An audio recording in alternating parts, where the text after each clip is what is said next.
Now, this is one of those. It's a short. Is it true? I don't know. I don't know. It's touching.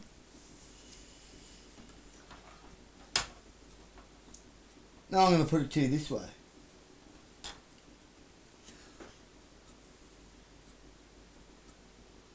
What is a parable or a maxim? What is a moral? A moral of a story. Is this particular story true?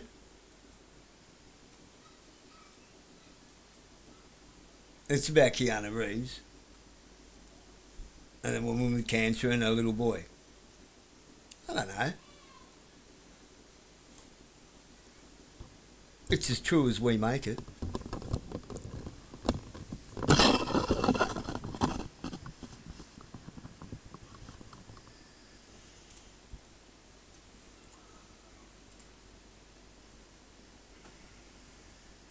They asked him to leave. He refused. Keanu Reeves was visiting a hospice center in Los Angeles. No cameras, no press, no announcement. He was there for one woman. Her name was Margaret. She was 68 years old, stage 4 cancer. But what broke her wasn't the pain. It was her son, a quiet 8-year-old boy named Leo who sat in the corner of the room holding a toy car and trying not to cry. She kept whispering, "I'm scared to leave him alone." When visiting hours ended, a nurse said, "Sir, we have to close the floor." Keanu looked at Margaret, then at Leo. He said, "I'm not leaving." Security was called. Hospital rules were explained. Keanu didn't argue. He just pulled a chair closer to the bed and held Margaret's hand. He told her, "Your son won't be alone. I promise." She looked at him and whispered, "Promise me you won't forget him." Keanu nodded. She passed away early the next morning. Leo didn't understand. He kept asking when his mom would wake up. Keanu stayed. He sat on the floor with him, played with his toy cars, bought him breakfast. At the funeral, Keanu stood in the back. No one recognized him. After that day, he didn't disappear.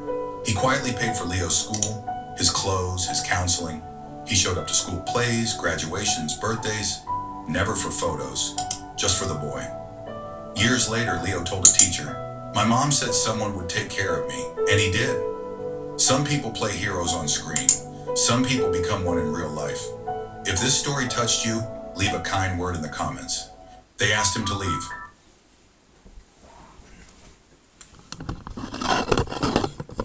Well, we're getting all soppy on you. Kind of, but no.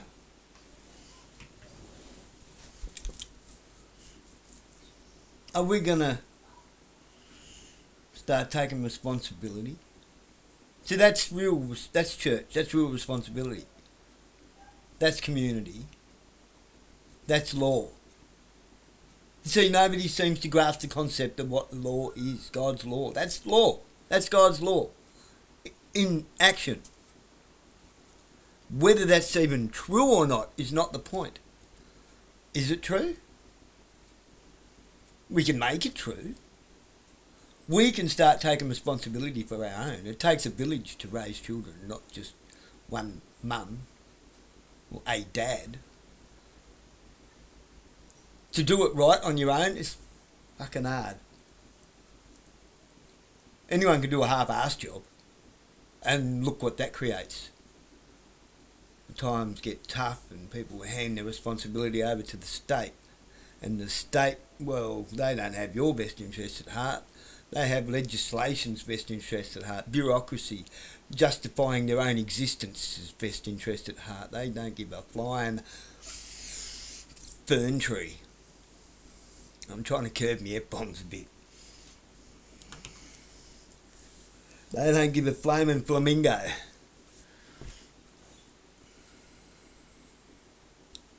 About what really matters.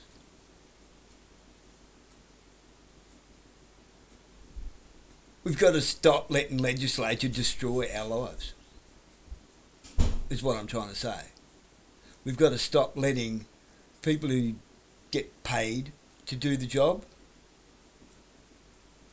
get paid to not really do the job. We've got to stop them getting paid. We've got to stop them doing the job. It's not their job.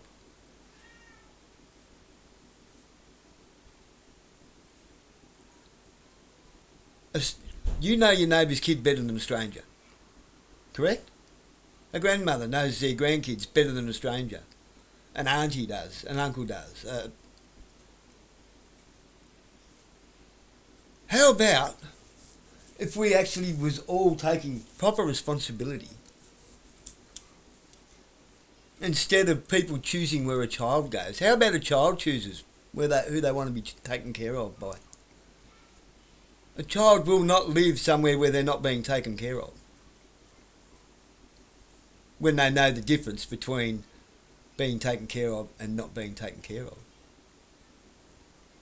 And how are they going to know the difference if we don't take care of our kids?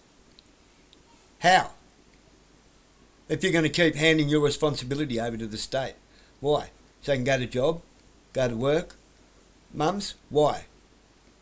So you can afford to go to work and pay for child support and really not be any better off, but get yourself stuck into a higher tax bracket and a higher standard of bills.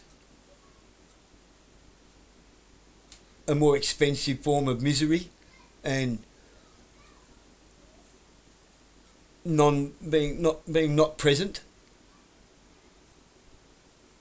and finding that your child grew up to be a stranger.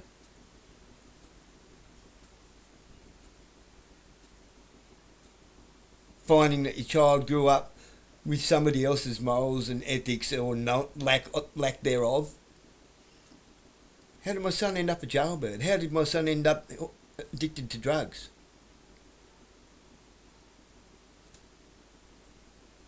You let the wrong people into their life.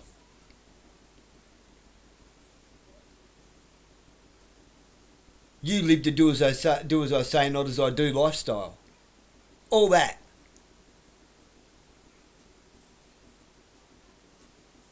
You told them to respect authority instead of morals.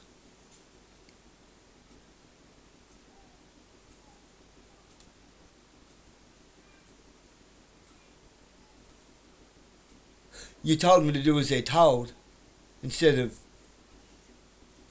showed them how to know what to do.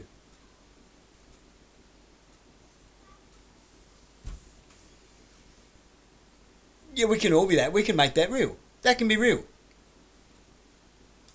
That story is as real as you make it.